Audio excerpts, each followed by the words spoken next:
Hello and welcome to another coaching video, and in this one we have a gold Gragas versus a gold Kindred. Now Gragas is one of these hidden OP champions that I've been talking about for a very long time, because you got health, max HP damage, you got some damage reduction, you've got copious amounts of CC, and you have a lot of damage, right? And Night Harvest is a great item, and with that, people go boom. And also he's a great disengage tool. So what's the issue? Why isn't he meta? Well, he's more difficult to use in terms of animation cancels and in terms of being fluid with your game style, because he doesn't quite have that early farming tempo cadence, but that does ramp up beautifully. Like, once you get a few items, you get Fiendish Codex, you can go to the Dark Seal, you get Night Harvester, suddenly the farming becomes a lot easier. But initially, as you can see, it's a bit of a struggle, you know, obviously. Now we do have the Kindred over here, basically nice early ward from a late invade, no kills were gotten, but we do gotten some vision over here from the Kindred doing red Krugs Raptors. We have here the Cassio fighting Yasubi in the mid lane. The Exhaust is burned, the Ignite is burned. He did not commit. Oh, he wanted the Iron Man. Excuse me. Sorry. I know you guys want the style points. I thought he was going to commit a little bit better, but he trusted his process. He knew he would hit the fadeaway Q, so we'll take that. But if you want to climb faster than you've ever climbed before out of this elo, the jungle course for gold players is now available. We're going to talk about the early game, the mid game, the late game, talking about a lot of split push pressure, how to bust open mid games with the leads that you get, how to get leads in any sort of early game scenario, no matter what champion or playstyle you use, and basically leave the casual zone to get into the platinum zone. Become diamond capable even. Get the gold jungle course right now. Climb 10 times faster than if you had to find the information yourself on YouTube. The best place to climb with courses and one-on-one coaching, available only on Virkayu.gg. We have the Swain and the Jinx in the bottom lane here. And our Gragas is like, well, yes, I'm being shilling. Always watch this cross timer. If this mini wave is crashed, please remember to hook yourself back and cut up. Do not go straight. So if the minion wave is the minion wave is crashing here, then you definitely don't want to go straight, because they'll see you. So always cut back a little bit, cut across here, little bracket type pathing. But obviously in this particular case, there's a crashing wave here. We don't have the most experience. I don't know why we would bother showing. This is pretty tragic, actually, because now we know a Kindred. Well, I mean, it's gold, so why do anything about it? Just full clear and relax. We have here the Jack's top lane. Now that they know we're on the Raptors here, you can see this is a potential. You've got to think about this, right? If Kindred starts bottom side is sequencing up, you see your Jax is pushing in here, your Jax is going in, Leaf Strike is burned half HP, you're over here. This is a residual gold effect. There you go. See, that's the difference between a silver laner and a gold laner. They'll think a bit more about this, especially seeing as he just went in. But, you know, the junglers are not thinking about each other, and this is always a commonality between this, between the junglers in this rank here. There's no adaptability, and we talked a lot about adaptability in the previous coaching on this channel. Just because I said, you know, it's a thing that diamond junglers need to do as well, platinum junglers need to do as well, and it's just such a thing that challenger junglers do so well, and junglers and other healers just don't. Yeah, that's the reason why they do beat challengers. So Kindred does the full clear, which you can do now, of course. We'll snack this up, but it's super slow, and Gragas is losing his ability to really impact the map here. Now Cassio is disrespecting the Kindred's potential power thing here as well, which is fully expected from the red team's POV. Now if you're Gragas, you kind of know she's not going to respect it, and this sort of power thing here is just so ridiculous, because when your full clear is so damn slow, why would you do it? It's better to kind of use some sort of advantage for a gank, right? And you could set up counter ganks, you could set up invades, but it's not really something you want to do. So Gragas is a great 3-camp quadrant ganker. But in this particular case, our bottom line is prior, but Gragas has to move all the way across here. This is not a huge fight in our advantage at all. It's not something we want to take at all. Jinx is going to get hit. This is just a little bit of a travesty early from the Gragas' POV. Like, we're dying for the Scuttle Crab. Jinx is going to die too. Boom, right? This is just the worst possible start you could have as a jungler.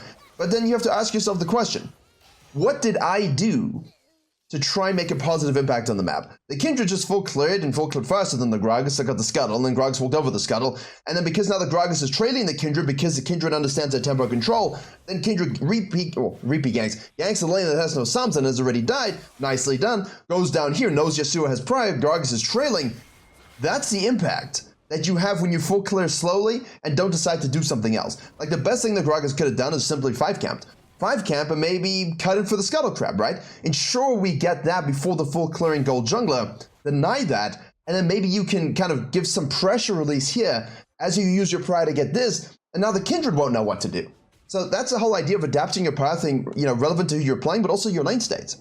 And if you don't do those things, you're always gonna be in a bit of a bind. Now, the Casio is, of course, 0-0. This is looking like a doomed open FF, but it is never a doomed open FF in this elo. In fact, in most elos, it isn't. You can come back and scale. So now you basically have to ask, do I get back into the game through farming? Like, is that enough experience and gold for me to make impact? Or do I need to go for the gankings? So here you're going to be careful again of the vision.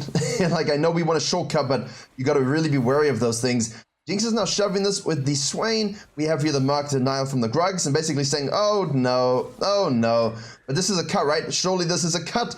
Casio gets it, we'll get some experience. I mean, that was a really delayed barrel. A really delayed barrel, but we'll take it. Now he's being a good citizen of the Republic, obviously, but this is just absolutely not good for a spam ganking jungler who's not going to telegraph again where he's going.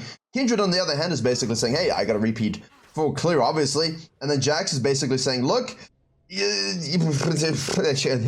okay, I'll go back to base. So nice respect from the Jax.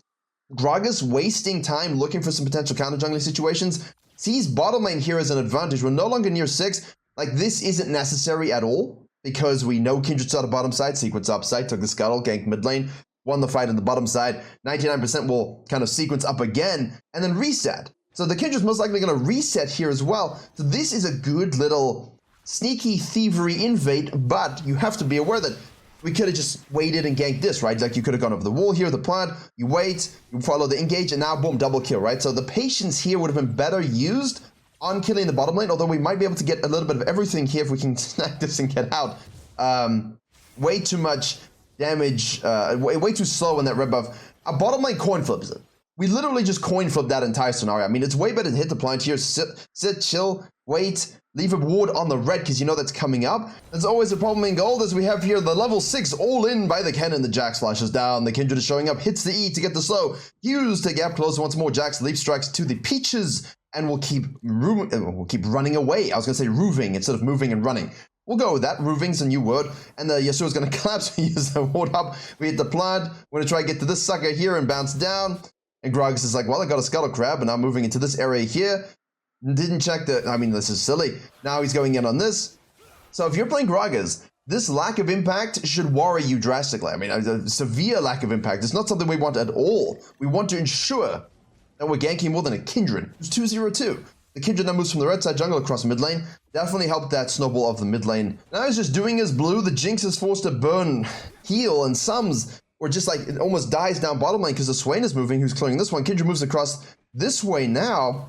It's, you know, you cannot have this lack of impact. Now the Cassie's moving though. We do have the ability to disengage with our ultimate or separate their entire team. What will we do? Yasuo hits double Q knock and we'll get that kill. We're just not gonna, I mean, it doesn't do anything. We don't do anything. We have Miasma used. We've ult. Oh, in the face. But obviously the Kindred ult means that really doesn't do anything. So, Kindred, 4 clears, de facto nothing to do. Ganks the lane that's gankable. It forces a great fight because the Gragas is trailing. Huge, huge advantages. The Gragas just is not doing anything. Explain why.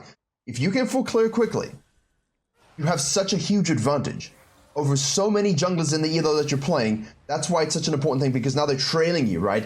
You full clear scuttle, gank mid lane scuttle. They're following you because I don't know what to do. They didn't think about the dynamic pathing.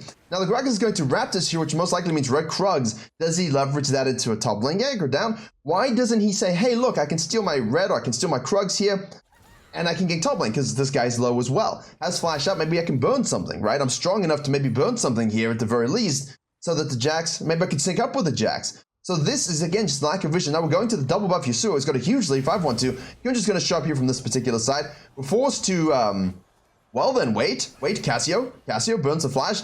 Nothing left. Wait, why doesn't she just flash commit? Like, at this point, you're so far behind as a Casio. Just flash, get that sucker kill. Now the Gragas is getting ulted up, also forced to flash out. Like, flash to get the kill, even if you die when you're behind here, because it's so much more, it's worth so much more than just flashing to survive. Because the shutdown, the experience denial, basically if he has a lead here and you're here and you flash and die, that lead gets bigger. But if I flash in at least a 1v1 trade, I still get closer because I get shut down, right? We're both denied, but I get shut down and we're both dead, so we can do nothing in that dead time. Better to kind of use that advantage. But this hands-off jungling, man, this is the biggest thing, the biggest letdown for most gold junglers. And I fix it, like I address this very specifically in the course. The gold course is designed for jungle denial, jungle tracking, jungle suppression, and adapting your game plans accordingly within a framework. And that's the biggest difference. That's how you get to platinum, right? And platinum, obviously, as you saw from the coaching last week, at free coaching on this channel, we talked about the dynamic pathing adaptation. And that's how you do that as the next level. So it's a whole thing, right? You're always building your house. You're always adding to your jungle skill set. And when you full clear and trail everything, you're never in a position to do anything proactive. And so you're coin flipping your laners. You're coin flipping your fights. You're coin flipping your objectives. Hey, I'm gonna randomly go check this Scuttle Crab, says both junglers. Kindred shows up and is like, cool. I randomly went to check it. Gragas randomly went to check it. Gragas' HP advantage. So Kindred says, okay, I'm gonna leave because Yasuo's down here. Cannon's going back to base. I can do nothing. So Gragas should say, hey, free Herald for me. Now, does Kindred decide to kind of loop back around or just basically say, hey, look, I'll take this and hold this? Because Yasuo goes bottom lane to kill the Jinx, who's for some reason between the turrets, but again, ADC gaming, I suppose. Now we obviously have the classic case of, I thought the top laner was going to investigate. They do that sometimes. They just run on down and they either steal it and kill the jungler or they die to the mid laner in the jungle contesting something they shouldn't. That is always the way, isn't it? Depends which top laner you get. Yasuo's back to the mid lane here. Ashe and Rakan will push out. Kindred most likely will, I mean, they could have leveraged it. It should have probably gone for this, right? Probably should have just thought about doing a dragon just to get something, but they do not. We lose a Herald, and Gragas gets 1 W, not his actual W, but a win on the map as an extension of randomness. I mean, you buy enough lottery tickets, you'll probably win something eventually, but you got to keep buying lottery tickets, so it doesn't really seem like an intelligent way to spend your money. And in League of Legends, it's not your money, but it's your time on the map as a jungler. We see this guy. Whoa, that was a big amount of damage. Max HP damage on that W is huge, by the way. 7%. Why not? And so now we have the Ashe moving mid lane with the Yasuo who misses that Q. Jinx is also rotating here instead of farming. Now we've been seen doing this, so Kindred's like, well, I guess free assassination. Gragas is like, well, I'm not going to rotate. See, what I can tell from this Gragas' replay is already his map awareness is so poor. It's either he's not looking at it. Okay, obviously he's not looking at his minimap, but he's definitely not F-king enough. Like, I think he sees this, right? But he sees this, and the minimap is like not active. And it's the same thing. He either sees this and then he doesn't see this. You've got to see more than one thing. So Kindred goes way too deep, gets a kill on the Jinx and dies. Gragas is like, hey, I can dive. This activates a Herald and gives away the location. So Cannon's like, hey, I'll go in and away from you. And now, of course, he can go down the river here. Whoa, we'll get the slow. There we go, smite, auto, and one more drink bonk. Oh, dear me. Thank you, Swain. Thank you, Swain. Yes. And he gets himself some cash money gold and now rotates to the mid lane. But now he's in the middle of 3 people. He uses his body slam to disengage, gets a slow off. The Ashe just goes in for the stun. We get the double root from the Swain. The Rakan stun knockup thing misses. Bird life is not active here. Can we go and deny this Krug camp maybe and think about a reset, spending our gold, finishing Night Harvester, maybe contesting a dragon, maybe being useful? But no. If you're going to play like this, play Fiddle. Like Arthas. Play something of that nature that allows you to really scale without concern. Because when you play like this as Gragas, you're not going to have the same CS PM as those champions. And as I said, it ramps up. But it only ramps up if I'm active early. Because if I'm farming, then it's just too slow. By the time I get to this, the game's doomed. See, Cinematic Ashe Arrow, as always, every coaching session, Cinematic Ashe Arrows cross map. Jinx is like, yes, I go this way. Miasma, one of the most broken abilities in the game when used correctly. And, the Jinx dies. As expected, Kindred shows up level 8. Gragas is like, yes, I can help. Also level 8, but he has no itemizations. Does it matter? Does it matter because he is Gragas? Boom! Yes, that's right. Always just use your flash, use your ult, use your spells to get the kills, because if you can survive, get the kills, and you don't have another fight to handle within like 10 seconds, even then it doesn't matter, right? Because the one kill, the pick gives you numbers. So just get the kills, man. Like here, just flash and get the kill, whatever it takes. Especially if you can. Like if you know you can. If you don't know you can, then you gotta learn your champion a bit more. But finally, we get a little bit of something on the side here. We'll go back to the blue buff. But again, like RNG, Scuttle on the bottom side here, could have snacked that. They got the dragon, of course, finally. We do get that blue mark denial. But I mean, we're sitting on 3 grand. Total goblin mode. Absolute total goblin mode at this point. And if something were to break out right now, I wouldn't want to be fighting in it. You know, now he's resetting, obviously, but now the rest of his team's on the map. Kindred's on the map. Everyone's active on the map. Obviously, there's thankfully no objectives. Oh, watch this. See? If you take this thing right here, then Kindred might not... There you go. That's it. Obviously, in this case, we know they're going to probably show up to the overcommit, and there's no vision anywhere. But at least, like, if you have the scuttle here, it gives... you know, why didn't you ward this, Jinx? Why didn't you ward this, Jinx? Why didn't you think about it? But, like, it doesn't really matter. I think the Jinx is dying anyway. But it's my idea of, hey, I can take this outside objective, go back to my jungle side, at least at some vision protection. If they were to walk over that, then Jinx will disengage and survive. Kindred obviously is just going to do this, but it's the idea, right? You've got to assess the idea, not results based, but it's just a concept of, hey, like a little bit of vision is better than zero vision. Please, Jinx, don't overcommit anyway. We have the cinematic Ash arrow, which does actually stun in this particular case, and we are just dishing out the DPSs, and Yasuo gets a kill. Gragas is on the top lane here. He's now 1-2-2. We have Night Harvester, Sork, Fiendish, Codex. Probably going to need a juicy... Oh, that's a dead Kindred, I should think. We drink. Nicely done. We drink, we body slam, we chucked out a Q, and we get the auto, so if that didn't kill the Kindred there, I would have been very concerned. Maybe AD Gragas, don't do that. Minotaur falls, Swain is moving through the jungle. It's just so passive. It's just so passive. However, there's always a way to win. I want you to remember that. There's always a way to win. You might look at the goal deficit, the state of the game, and be like, yeah, there's no way they lose this game as a blue team. Keep watching. There's always a way in this elo. There's always a throw. As Jax decides, hey, I also want to overcommit and split and die. Gragas' course to his farming is, well, Neolithic is the best way to put it, I think. Guy's basically living 12,000 BC saying, look guys, I planted a seed and I grew a spud. And he just wants to keep farming and farming and farming because he's so excited by it. But he's playing Gragas. He's drinking all of the primordial ale in the world. Now the blue team is going to go and take this turret here. We have the Yasuo bottom side. So now if you see a numbers advantage here, where you're actually fed, like 4v3, 4v4, and you know you can win it, go for it. Like, make your pick here. See, this disengage, sorry, not disengage, but this nice by the Gragas kind of forces the, there you go. You see what I'm saying? Like, someone steps out, we have numbers, make the pick, make the damage, use your spells, because that forces that one person who gets low to disengage from the fight. The rest of the team will try and help. And what happens then is you get the resets, you get the chain kills, you get the chain picks. Beautifully done. That's exactly what we're looking for here. Kennen out of position. See the Yasuo bot lane. He's the one we're afraid of. He's the Fed member. He splits from his team. No TP.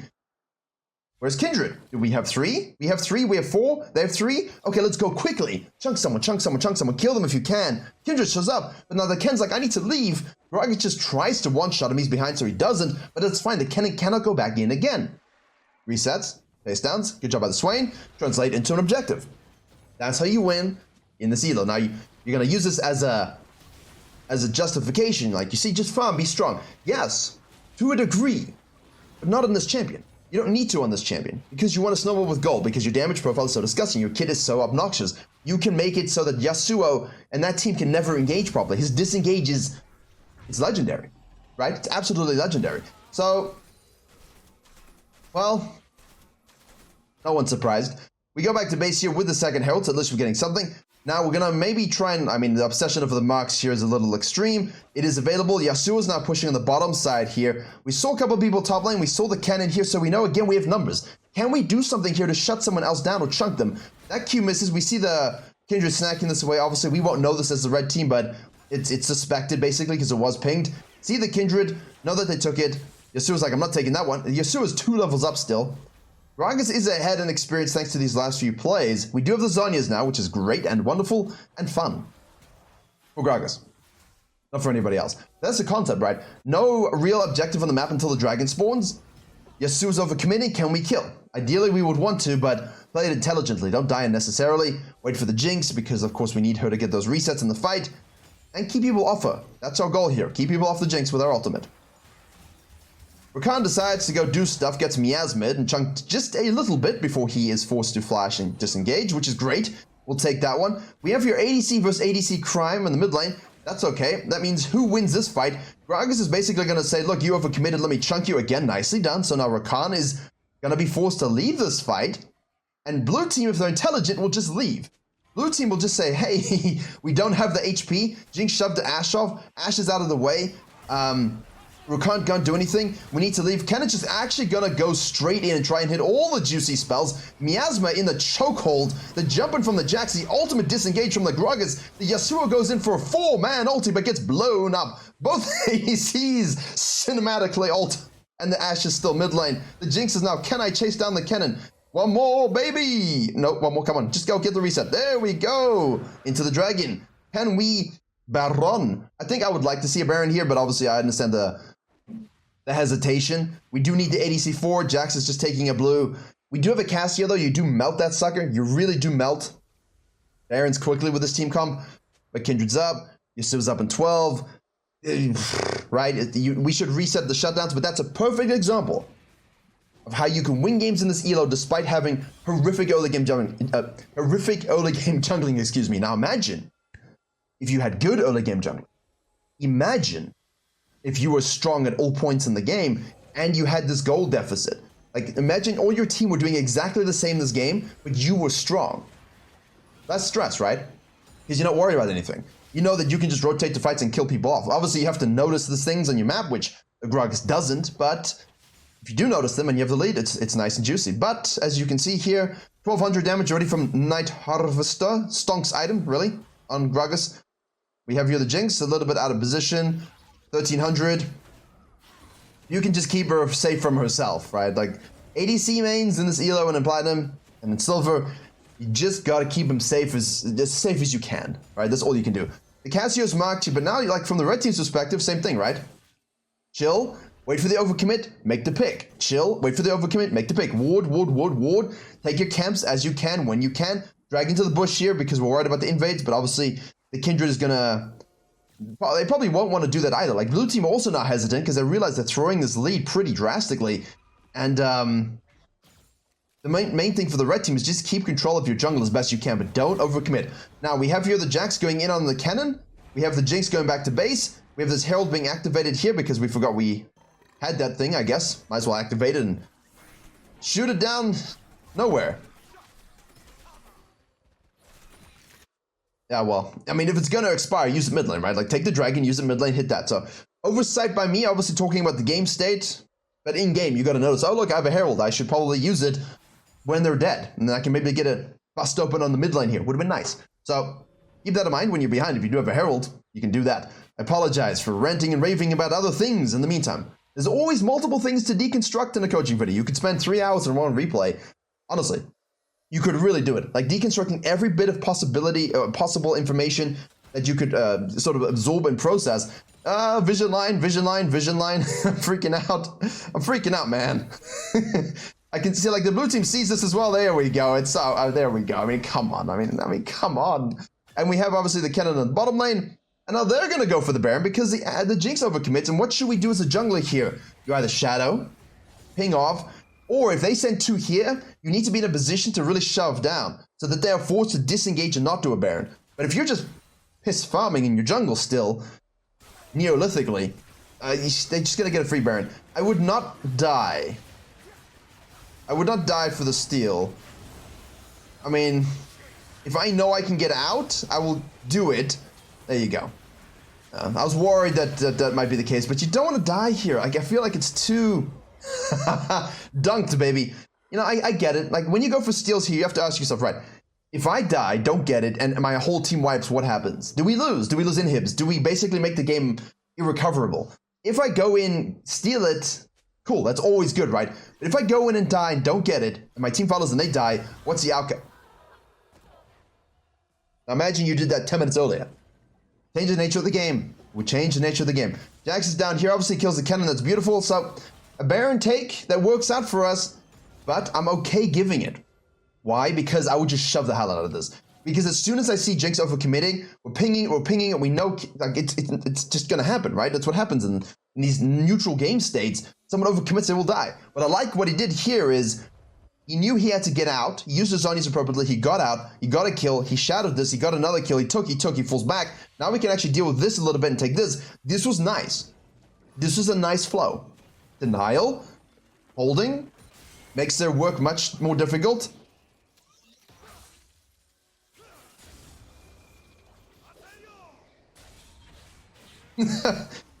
No, why'd you flash that way? Flash into the bush. Flash into the bush. Why'd you flash that way? Ash ult. It will hit. Nothing. Oh, it almost hit Boris. Goodness gracious. Whew. Poor Boris, can you imagine? If Boris was gone, actually no, then we would stop seeing Vi rush Kempang Chainsword. Okay, now we have to hold again because our ADC's dead again. And now the Rakan's gonna go in again, but we are Gragas, and they're in a chokehold. Can we survive long enough? We're most likely gonna have to give up the dragon though. It's just a, you know, I'm just guessing that we'll have to give that up. They're holding well though. I will say this, the Gragas and Cassia are holding well, because this is the big thing. Can you stay alive to wave clear, to disengage, to do something to keep the game on its toes where you can still win? But yes, as soon as you see this, you're like, I know what's going to happen. Shove, right? Or use numbers advantage. Okay, there's 2 here, there's 1 here. That means there's more of us mid lane. And now you can make the pick and you can shove, right? Especially if you use the Herald appropriately, but we didn't. So I think there's a little bit of the Herald impact here for the Jinx's death, but the whole point is, if they're going to go for Baron, make sure that they don't, is the ideal thing. But I will say, in those situations, I 99% go for the steal. That being said, seriously, stop being in front of everyone else. You're the ADC. It's not difficult.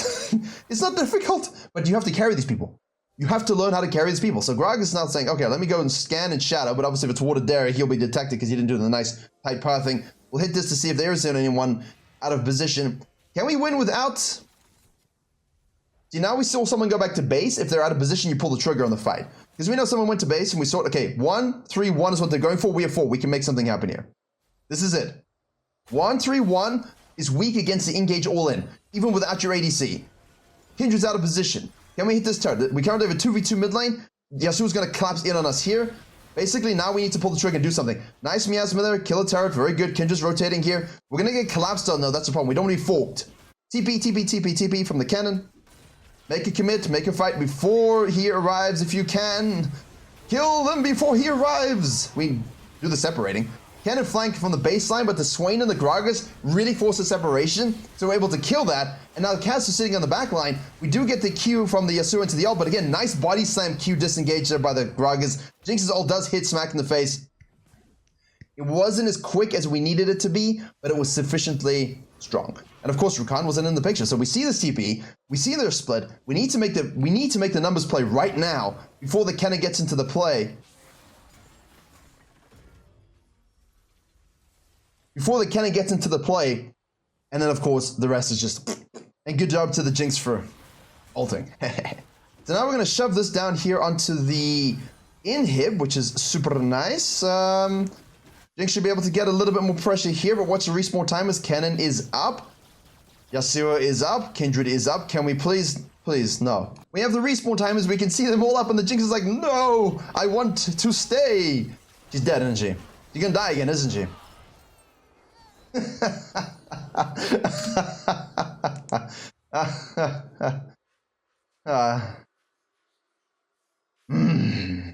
Aren't you guys frustrated? I get you. I get you. My friends, my gold junglers, my platinum junglers, my silver junglers, my master tier junglers. It doesn't. I understand the plight of the ADC on the sanity of our role. I really do. This happens in all our games. Don't worry. You see challenger ADCs do this. We are one people. Us junglers together, watching ADCs do this absolutely ridiculous shit game in and game out, but we can still carry, we can still win, we can still climb, and we do not climb because of this, and that's the message here. You see, I'm getting facetiously frustrated, sarcastically frustrated. I'm not actually angry, by the way. Gotta sell it a little bit, but, you know, I understand that it's difficult to play when the ADC's the one that can do damage, but is dying 11 times with the overcommits. So now basically we want to swoop and wait for the ADC to respawn. We do have the mid inhib down. Basically what you want to do, if I'm going to pause here, if you'll allow me, this will push auto, right? This will push by itself. This wave is now juicy fresh going here. This is spawning. This isn't of concern right now.